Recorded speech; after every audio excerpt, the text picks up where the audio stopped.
Hey YouTube, this is Joan again. Been watching some videos and I'm thinking about things recently. I have a question for everyone. And that question is, do you think food can be an addiction? I personally feel that I have been a food addict most of my life. I can trace it back to the age of 5.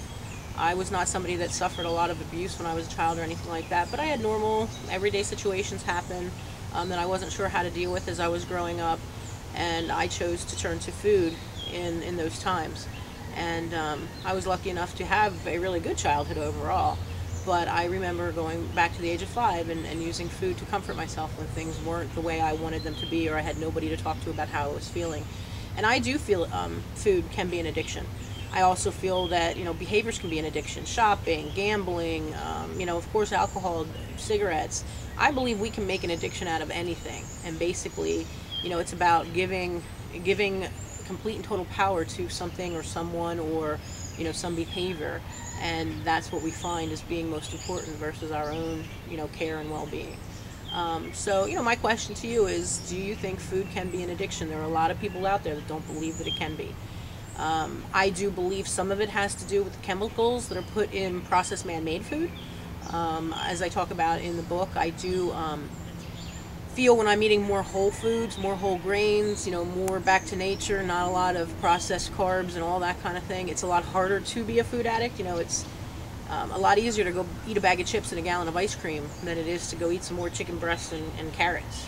So I think it has partially to do with that, that it's easier to turn to those foods that are processed and man-made, and those chemicals that are in them that make us crave more, that are one of the variables to the addiction.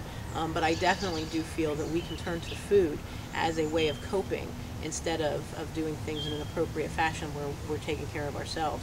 So I don't know if people have a problem with this. I've seen people doing some book reviews and stuff, so I'm actually going to read a little excerpt out of my book that I wrote in relation to my feelings about addiction, and you can comment, tell me what you think. But it talks, I have a whole chapter on addiction, and on page 124 I say that the New World Dictionary of American English defines addiction as to give oneself up to some strong habit. It is written just like that. The oneself and to some strong habit are in parentheses. And it's written just like that. If you really look at it and think about it, to give oneself up, we tend to lose ourselves to the addiction. It ends up that we choose between the two, and at some point, self no longer matters. The strong habit becomes paramount. Addiction seems to have this connotation of great power in our society. If you read around those parentheses in the definition of addict, it says to give up. If you combine the definitions, and I mentioned a couple of definitions that are in the dictionary about addiction and habit, because addiction and habit are very intertwined in the dictionary when you look at their definitions. If you combine the definitions, addiction is simply giving oneself up to an acquired habit that is done so often and easily it has become automatic and difficult to break. If we call addiction a bad habit that has become automatic, somehow that completely blows the wind out of its sails. At least it does in my mind. Because I feel in this society there's a power that goes along with the word addiction. There's a lot of 12-step programs out there, and oh, he's an addict, and addiction has this, like, once an addict, always an addict, and people say that in the rooms. I actually go speak an addictions rehab once a month, and I do a presentation for the people that are staying there. And there's the saying in the 12-step program, once an addict, always an addict, and I prefer to do once an addict, always the potential to be an addict again. And Sushi Cat of New York had talked about, the word's relationship with food, that she's concerned that that's not necessarily a good thing. Where in my mind, I had a bad relationship with food all my life. And I feel as if that bad relationship has been lifted. My obsession with food is no longer there. And I do eat the way I should. I eat when I'm hungry. I stop when I'm full. I make decent choices. Right now I'm not able to afford some of the foods that I'd like to have, but I still eat portions that are appropriate. Obviously I'm doing something right. Like I said in the last video, I've lost about 30 pounds now, and I'm losing inches, and I feel much better. But addiction, in my mind, you can always go back there. So in a sense, I feel like I'm always going to have to pay attention to that relationship with food, whether I should have one or not. Because before I know it, I could easily be back there. And instead of turning to the food anymore, I turn to my own self-worth, my own need for my own body, and I turn to God. So at this point, I don't have a relationship with food in the sense that I used to, but I also have to be leery, and not leery, but also have to be aware of what I do with food. One thing that I've taken up is if I'm having an emotional fit, if I'm upset about something, stressed out about something, I don't care how hungry I am, I don't care if it's mealtime, I don't eat. I've had a couple of stressful situations in my life lately, and I'm hungry and I really should go eat something, but I choose not to until I've dealt with those emotions, until I've talked to somebody about it, until I've calmed myself down. Because if I know one thing, my emotional health is tied in the past to eating. So I try not to combine the two anymore. If I'm emotional and upset about something, I don't eat. And that's just the way it is. It's not going to kill me to be hungry for a while or to skip a meal until I'm taken care of.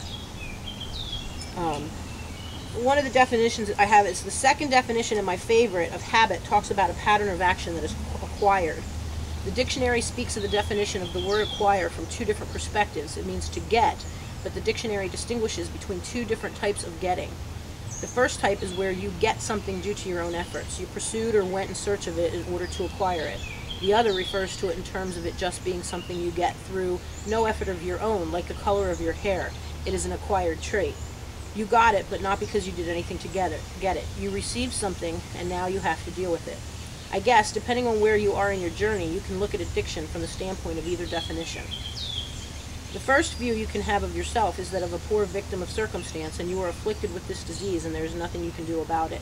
In the 12-step rooms, they talk a lot as well about addiction being a disease. You're predisposed to it, and some of that has to do with the chemicals. Your body responds differently to the chemicals than other people's would. Maybe if it runs in your history, your family, hereditarily, you might be more predisposed to having an addiction and responding to alcohol, nicotine, whatever. Let's see. It's simply something you were given. You received it, and now you have to live and deal with it. That is what I did for a long time. I threw my hands up in the air and said, I am an addict, what can I do? That's how we are. You're predisposed to having this disease.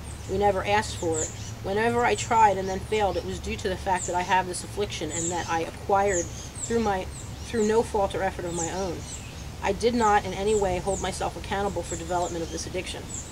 Alternately, you could look back and see that at some point this was something you pursued. You are not an addict by nature. You chose to make this an automatic reaction that has become hard to break. You pursued this vice and made the choice to acquire this strong habit and give up the fight.